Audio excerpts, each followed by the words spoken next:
and for agreeing to come spend time and sharing information with us. There are just three things I want to just put in your head. This is the AP courses.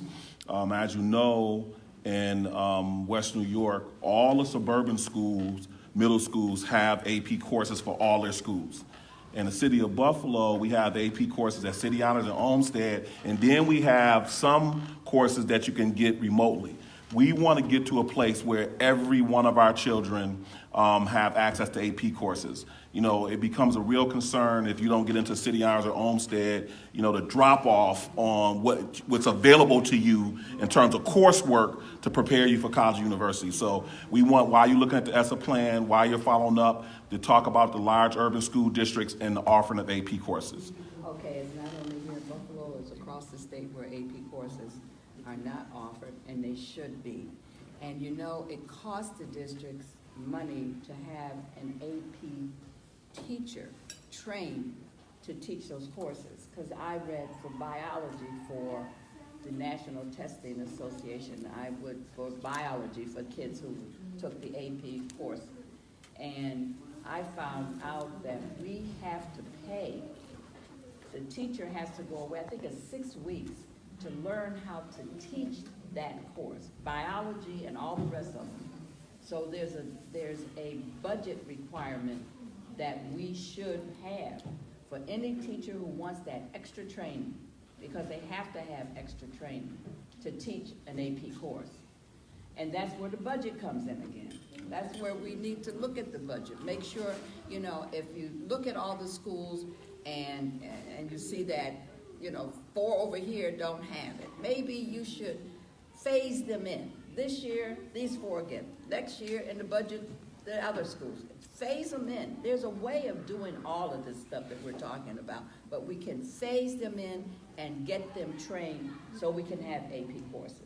So the second issue that we want to put on your radar is the issue of suspension. We look at the disproportionate suspension specifically as relates to our minority children, and those numbers are just not moving. We have a commitment to restorative justice and restorative practices, but again, there's no budget, not enough of a budget allocation to ensure that you have the people trained and you have the infrastructure to see the implementation of that.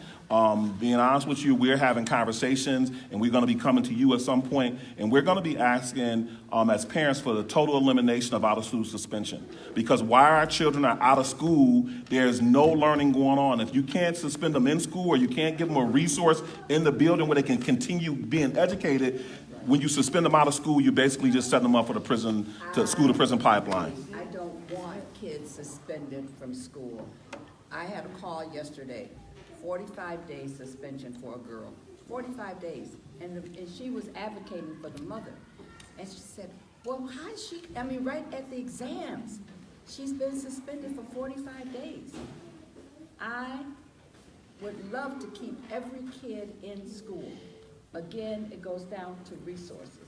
At one time here in the city of Buffalo, if you remember Mr. Gator, Bill Gator? Yeah.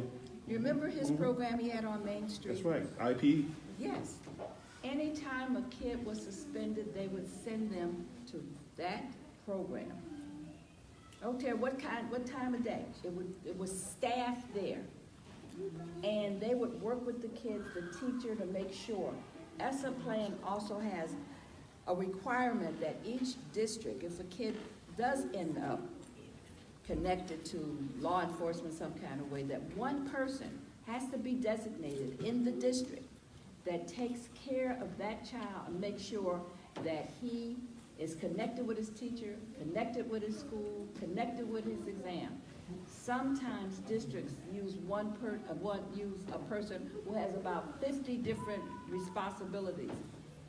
ESSA wants you to have one person designated in the district, so when that kid goes over to juvenile court, maybe placed over on ferry, when he's there, when he's back in the district, that person is following him.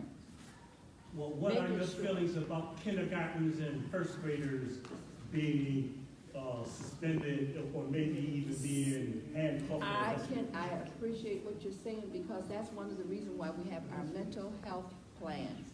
We want to identify kids early We want to identify them and get them into the appropriate setting. Because if it's behavioral is one thing. If it's mental, it's another. And they need to be screened well enough so we can get them into the right kind of training. And so the last question. Yeah, we had two more. We had a couple back here Dr. too. Rivera, you can come to the table, please. Please come to the table. Before I go, let me just say this last question, then we'll take these last couple. So the last issue, and you kind of addressed it already, but I want to make sure it's on your radar, is again, our concern about teacher diversity.